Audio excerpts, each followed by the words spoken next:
Is it true that some people age faster than others, and is there something you can do about it? I'm Lee Kelso from the HealthCall Live Radio Hour. Let's see what we can learn about this by talking to Maxwell Elliott. He is a graduate student at Duke University studying neurosciences. And Max, you just completed a survey or rather looking at the results of over 1,000 people in New Zealand who were followed from birth to age 45. What did you learn? Yeah, thanks for having me, Lee. We learned that if we track the biological aging of these adults from age 25 to age 45, and we measure the biological aging by measuring the slight declines in 19 biomarkers across the entire body that index organ function. So this biological aging measure comes from measures from things like how fast your gums are receding, to how well your lungs are functioning, to how well your cholesterol levels or other kind of markers from your blood look over time. And when we compare aging rates across all of these biomarkers for 20 years from age 26 to 45, we notice that there are very large individual differences in the rate at which people age. So even though everyone is age 45, some people are aging at about 2 years per chronological year, meaning that they're aging about twice as fast as we would expect them to. And this has consequences for how old their brains look, how fast their cognitive abilities are declining, and even how well they can see or hear over time. Wow. So it's kind of like the dog years thing. Some people, I guess that's kind of interesting. So what are we going to do with this information now? So we've identified that people age at a different rate. Are we starting to look at what's causing this? Yeah, so we're really interested in why some people are aging faster than others and what we could do about it. And one of the main goals of our studies is to really roll back the age at which we start to care about aging. I think too often we start to think of aging as something that really gets going when people are 50 or 60 or 70, and then we should really care about it so that we can prevent dementia and Alzheimer's and diseases like that.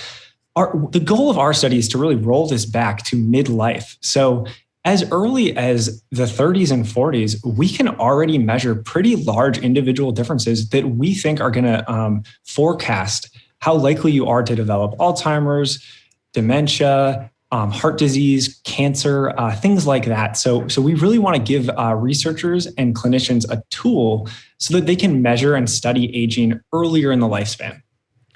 So in a perfect world, I would go to the doctor and have some tests, and they would tell me, wow, you're aging too quickly. Is that where we're headed? Absolutely. We really think that if we could give individuals this kind of tool where they could go to their doctor, have a conversation about how their health's going. This could be just a regular well visit. And then you take a little small blood draw. And there's a technology that we're working on where we could take this measurement that took us 20 years to measure biological aging and instead get it from one blood draw taken at any point in someone's life. So we think if we created this tool, which we're working on currently, individuals could go and kind of study their own aging over time alongside their doctor. And their doctor could start to recommend interventions, just like ways to be healthier, ways to live a healthier lifestyle, maybe exercise or eating more healthy before these kind of chronological organ-related declines and damage has accumulated. So in this group in New Zealand, what do we know about those people who were aging at an accelerated rate? Was there something about their lifestyle that they could have changed or controlled? Yeah, that is a ongoing area of study. So what we do know is that individuals who are aging the fastest are more likely to experience all kinds of, they were more likely to have all kinds of challenges throughout their lifespan. So these are the people who are aging the fastest. These are the people who their friends and family reported that they looked older than their peers. They were more likely to end up in the hospital for all kinds of diseases earlier in life. And these are people who are generally just kind of functioning less healthily than others. So we're still working on understanding exactly what might cause this earlier in the lifespan, but it's clear that these are cumulative effects of all kinds of challenges from health, diet, exercise that have built up throughout their lifespan. So if I wanted to turn the microscope to myself, what should I be looking for? Are there any markers that I could spot without a laboratory behind me to understand how well I'm aging? Yeah. One of the most fascinating findings from our study was just that if we just asked for the close friends and family members of the study members, the people in our study, and we just asked them, what is the health of your friend or family member compared to people their age? And it turns out that these friends and family members could tell with fairly reliable accuracy whether or not their friend or family member was aging faster than expected. So even though it took us 20 years to measure exactly the precise ways that people's biological aging was going faster or slower, just simply getting your friends or family member to be more honest with you about how you're doing and how you look compared to others your age. It's a good kind of quick proxy for how your biological age is doing. And I've been reading in a number of journals that the pace at which someone walks is really important to understand as a marker. Yeah, that's it's something that we were really curious about in our study as well. And one of the strongest associations with the pace of biological aging was simply a measure of how fast someone would walk across the room. This is a established measure that people often use in older adults who are 60, 65, 70 to measure how frail they are. And even though our study members were only 45 years old, we were already seeing signs that those who were aging the fastest took longer to walk across the room, which seems very trivial, but it already is a marker of just kind of how your joints are functioning, how much weight you're carrying around, how healthy you are, or how vigorous your exercise and physical levels are. So simply just kind of noticing how you're doing as you walk across the room isn't a bad way of understanding your chances of aging faster and being frail. Well, that sounds like things I could all modify then. If I lose weight and exercise more, does that stop the advanced aging process? Early signs, our study was not able to kind of do any of these interventions because we're really just taking a passive view of studying people as they kind of exist in normal life throughout their lifespan. But we know from other studies that basic things like being physically fit, getting some cardiovascular exercise in a couple times a week, and eating more healthy, specifically things like caloric restriction, eating about 16 to 1800 calories a day rather than the typical 2,000 or more, and intermittent fasting, which can be achieved simply by skipping breakfast, only eating lunch and dinner, and trying to avoid late night snacking.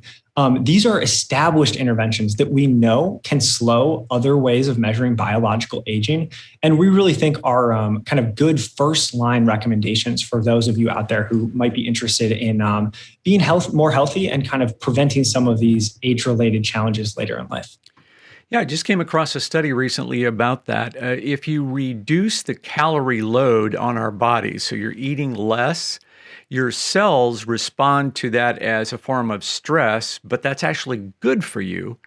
It's interesting that cancer cells can't do that. So when you eat less, cancer cells can't make that adjustment and they don't grow as quickly. So it kind of backs up your point there about intermittent fasting, which of course we've talked about on the program before.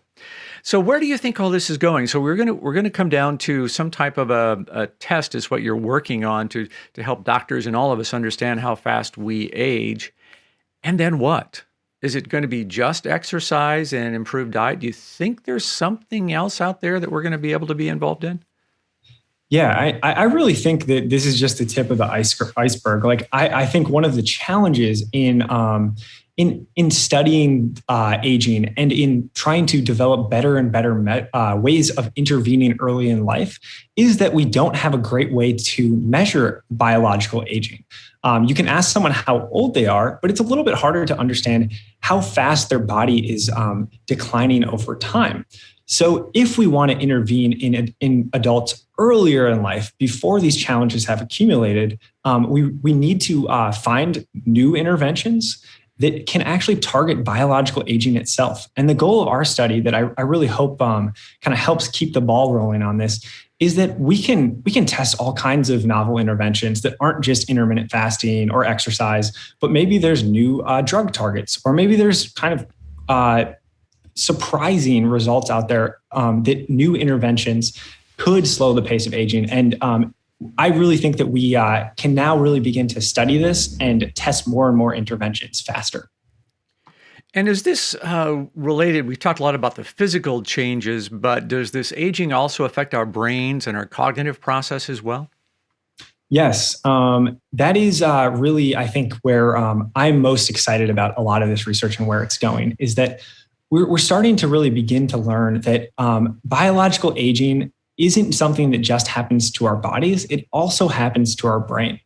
And in our study, we were able to see that adults who are age 45, who had already experienced faster aging of their bodies, their brains looked older. And this was, in our study, we found that people who were aging the fastest had thinner cortex. The gray matter was already starting to get thinner and thinner. Their brains were beginning to shrink a little bit more than people who were aging the slowest.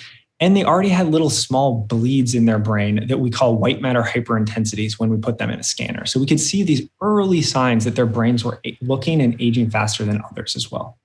Man, that's really interesting. Okay, so we talked about the pace at which you walk across the room. Can you wrap us up with just a couple of other physical markers that somebody watching might be able to take away and kind of go get a gauge on themselves with? Yeah. So the other kind of physical markers that we saw in our study were people's contrast, their contrast sensitivity in their eyes was already going down. So we already know that a lot of adults, as they age, start to need glasses, or they need what we call cheaters to read. We can kind of study that in a fancy way we call contrast sensitivity. Those who are aging the fastest already were experiencing some of these challenges with their eyes. And the same goes for hearing. One of my favorite measures is that we tested how well people can hear in a crowd when you're distracted by other noises around you. And we found that people who were aging the fastest were struggling more to hear with distractors around them.